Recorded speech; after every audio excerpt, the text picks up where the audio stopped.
And our prayer this morning is from the publication, The Daily Word, and it was on August 13th of this year. Infinite Spirit, ground of all being, to that which each of us deems holy and worthy of worship. Each new day, the sun rises on a world full of wonders.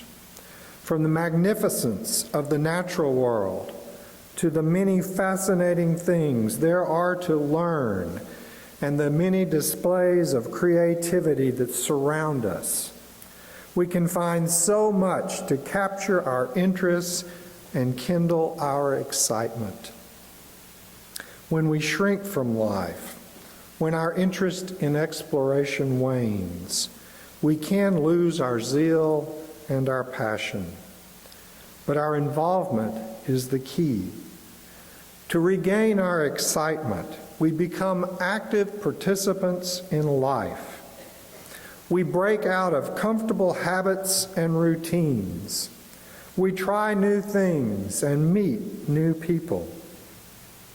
If this is intimidating, we remind ourselves the universe is everywhere and in everyone.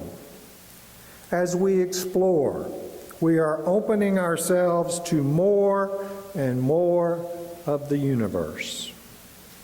As our interest grows, an amazing world awaits us. Amen and namaste.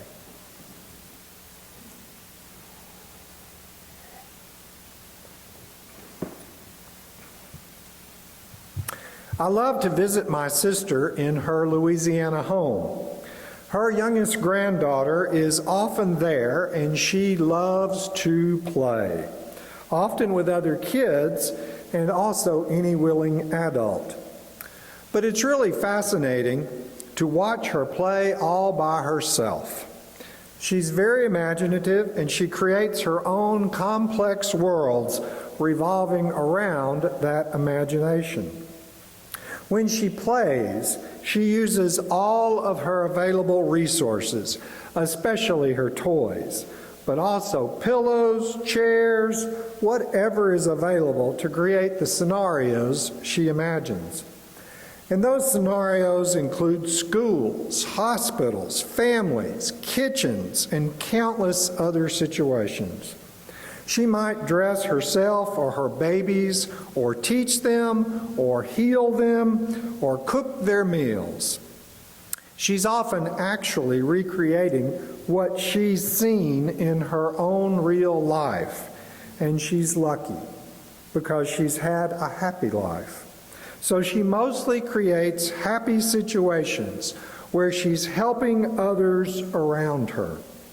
And it's really wonderful to see where her curious mind takes her, and also the creative situations she comes up with.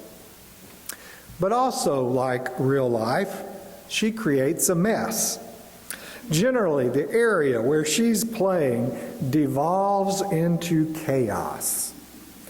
Real life, the ongoing creation all around us, is also chaotic and messy, whether we like it or not. Observing her play has provided me a wonderful opportunity to reflect on many aspects of life and the ongoing acts of creation we are all witnessing and have opportunities to participate in. Yes, we are all witnesses to creation with these miraculous lives that we've been given. I believe we must actively encourage the creative energies of children, but not just children. We must also be active participants in life so that we can better experience the almost limitless possibilities life affords each of us. But we must also learn to clean up the messes we make, and we must help clean up other messes we find ourselves or others in, often through no fault of our own. We must do this so that others who follow us will have similar opportunities to experience this miraculous creation we call life. I'm also fascinated by some of the amazing discoveries that have come out of other curious minds. I have two particular discoveries in mind, and they relate to this amazing interdependent web we are all a part of. I've often heard the claim that we are made of stars. Many of the creation stories, like the ones in the Bible, hardly even mention the stars, when in fact they were absolutely essential to life on earth, and they are part of the chaos from which we all came. Without that chaos, our specific life forms would never have been possible. A NASA publication says, even though there are billions of people on Earth, we all share a common heritage. We are all made of stardust. From the carbon in our DNA to the calcium in our bones, nearly all the elements in our bodies were forged in the fiery hearts and death throes of stars billions of years ago. The building blocks for humans and even our planet wouldn't exist if it weren't for those ancient stars. If we could rewind the universe back almost to the very beginning, we would see mostly hydrogen and helium. The first generation of stars formed from them. There's so much heat and pressure in a star's core that they fuse atoms together, forming new elements. Our DNA is made up of those new elements, including carbon, oxygen, nitrogen, and phosphorus. All those elements are made by stars and released into the cosmos when the stars die. And supernova explosions create such intense conditions that even more elements form. The oxygen we breathe and essential minerals like magnesium and potassium are flung into space by these supernovas. This kind of explosion also creates calcium, the mineral we need most in our bodies, and trace minerals that we only need a little of, like zinc and manganese. Supernova explosions also produce iron, which is found in our blood and also makes up the bulk of our planet's mass. These amazing discoveries didn't just happen. They happened because curious minds investigated our universe. Through observation, measurement, and brilliant thinking, scientists were able to determine how these elements were created, and other scientists determined how we use them in our bodies. So one way we witness creation is simply through the results of curious minds. Yes, we often hear we are made of stars, but there are other forces in the universe, and there is one other force I want to briefly mention. It's seldom discussed, at least it isn't in non-scientific circles. But as an engineer, it was included in many of my engineering classes, and it's called entropy. My great-niece actually demonstrates entropy every time she plays. And entropy addresses the reality that all things, all of life, moves toward disorder, or what we might call chaos. In an article about entropy, the author says, as you read this article, the results of entropy are all around you. Cells within your body are dying and degrading. An employee or coworker is making a mistake. The floor is getting dusty. The windows you just cleaned are getting dirty again. And your joints are aging. Your arteries are deteriorating. and the heat from your coffee cup is spreading out. Zoom out a little further, and businesses are failing. Crimes and revolutions are occurring, and relationships are ending. Zoom out even further, and we see the entire universe marching towards a collapse. These are the realities of entropy. And entropy is one of the few concepts that provides evidence for the existence of time. The arrow of time is a name given to the idea that time flows in only one direction, forward. It's the non-reversible process wherein entropy always increases. The arrow of time dictates that as each moment passes, things change. And once these changes have happened, they are never undone. Permanent change is a fundamental part of what it means to be human. We all age as the years pass. People are born, they live, and they die. I suppose it's part of the joy and tragedy of our lives. But out there in the universe, those grand and epic cycles appear eternal and unchanging. But that's an illusion. In the life of the universe, just as in our lives, everything, yes, everything, is irreversibly and permanently changing. These aren't just random thoughts.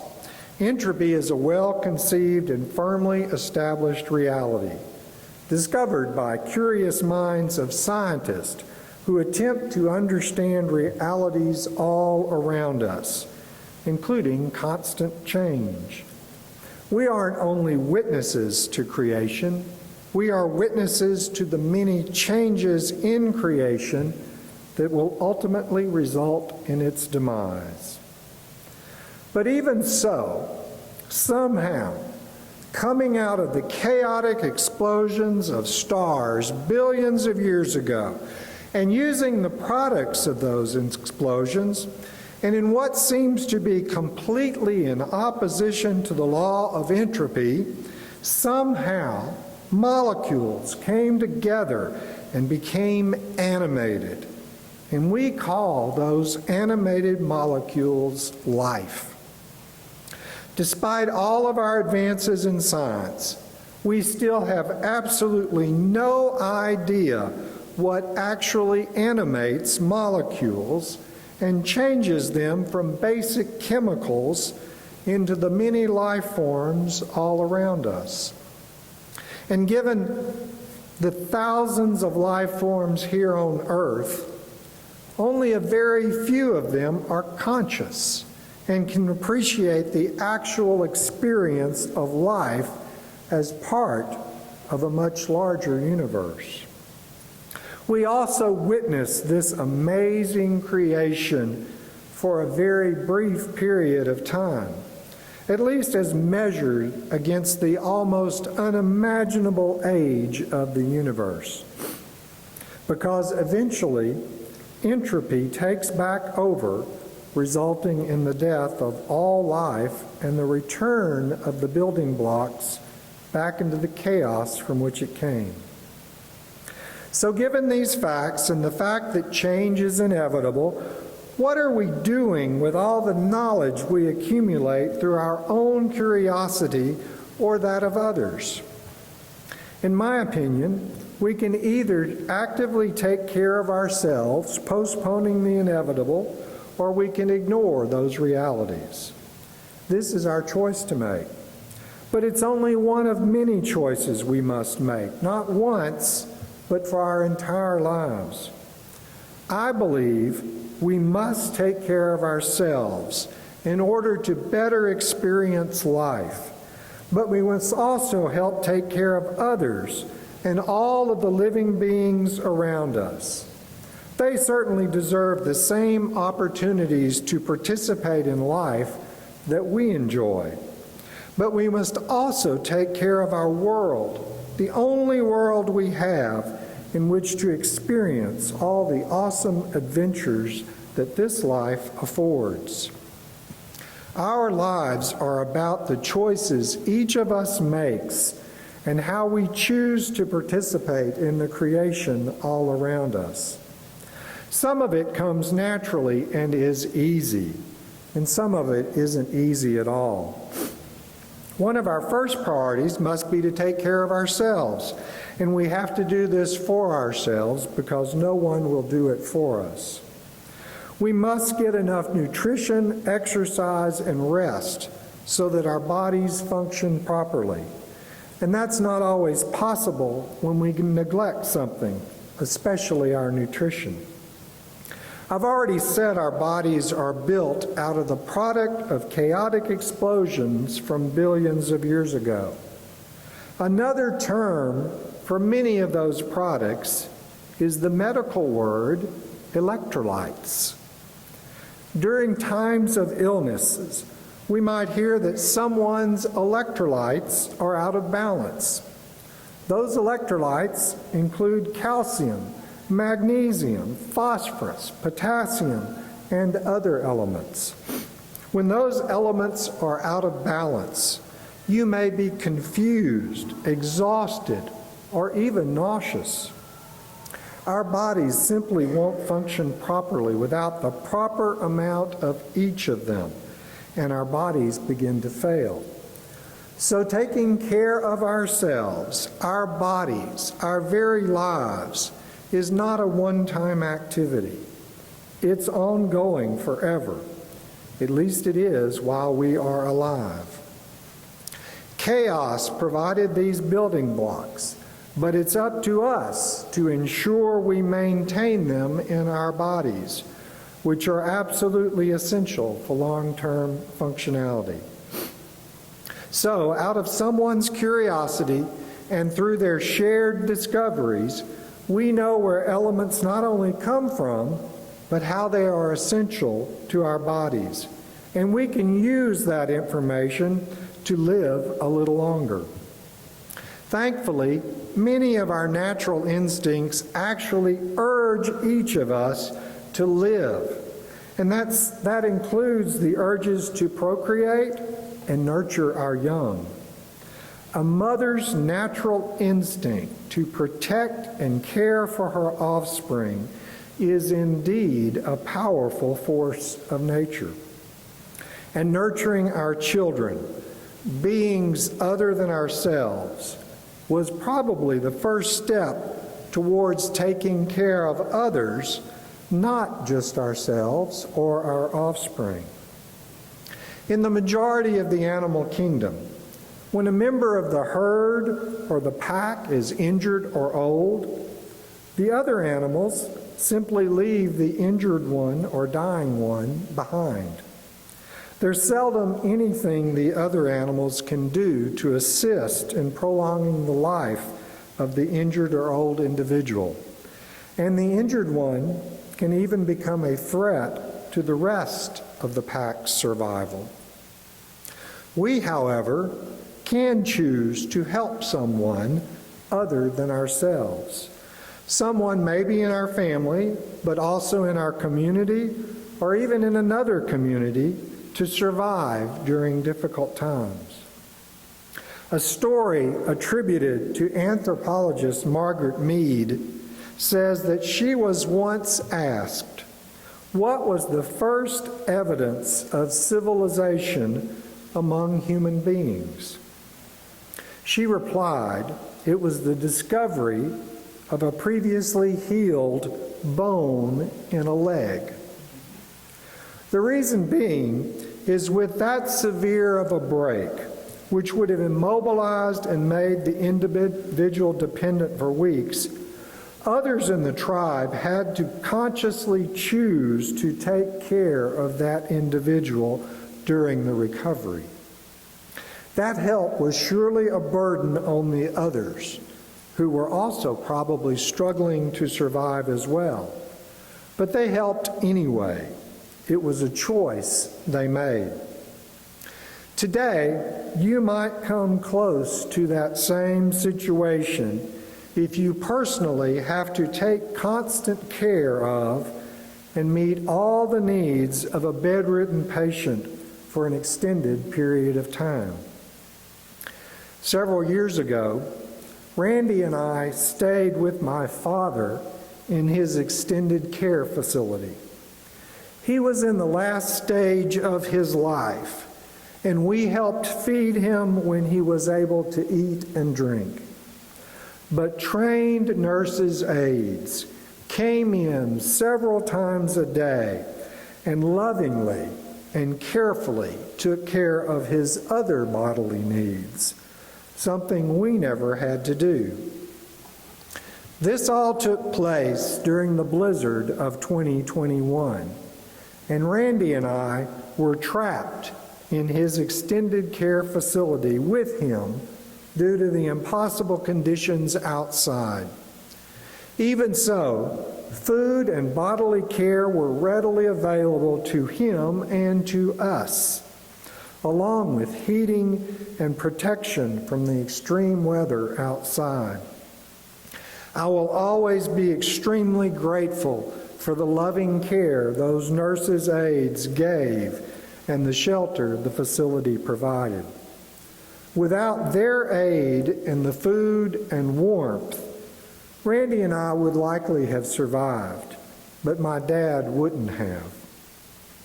We generally take all of these resources for granted, but early humans with broken bones didn't. And that one individual in Mead's story was extremely fortunate that he or she was taken care of by others and lived a long time after that bone healed. Every day, we are confronted with similar situations to help or assist other individuals in need of help, although usually under far less dire circumstances. Many people ignore them and assume someone else will help them, or they don't care whether they get help or not. In fact, we are more likely to help someone in our own family or community than we are someone unknown to us. That was exactly the point Jesus was making when he told the story of the Good Samaritan. Almost everyone else passed by the injured man, both the religious people and the people from his own community ignored him while he laid there on the side of the road. They were too preoccupied to stop, or they just didn't care. But a foreigner, a Samaritan, someone reviled by Jews at that time, stopped and actually helped the injured man live. We're often confronted with similar situations today. Like it or not, the choice to help or not to help is yours to make every day in both simple and big ways. Will you stop what you're doing for just a short time and help another individual so that they can better experience this amazing creation all around us?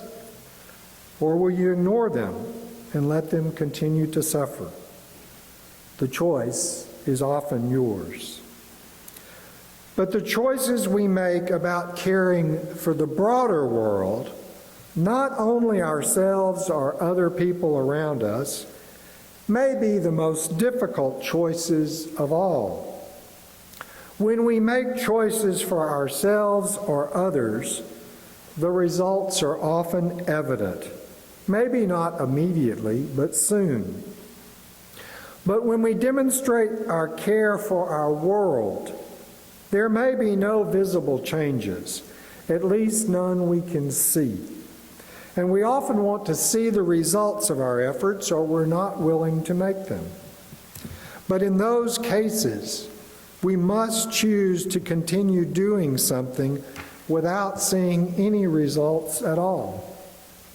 Using less plastic, or taking steps to minimize our carbon footprints, or refraining from using chemicals that make our lives easier but are also harmful to the environment, are all positive efforts, and yet those efforts feel useless in the face of so much ongoing harm caused by each of them.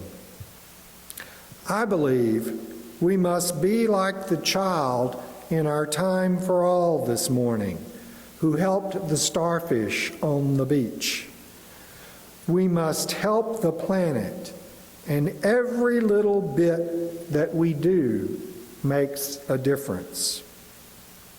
The positive actions each of us takes, no matter that they seem insignificant, those actions still matter a great deal. Ancient Stoic philosopher Epictetus told us exactly what to do, and he said, "Caretake this moment. Immerse yourself in its particulars. Respond to this person, this challenge, this deed. Quit the evasions. It is time to really live, to fully inhabit the situation you happen to be in now. You are not some disinterested bystander. Participate, exert yourself, respect your partnership with the universe. Ask yourself often, how may I perform this particular deed such that it would be consistent with and acceptable to the universe? Heed the answer and get to work." In conclusion, as you witness this glorious creation within and all around you, be curious like a child and use what you learn to help yourself, others, and the whole world around you. Amen and namaste.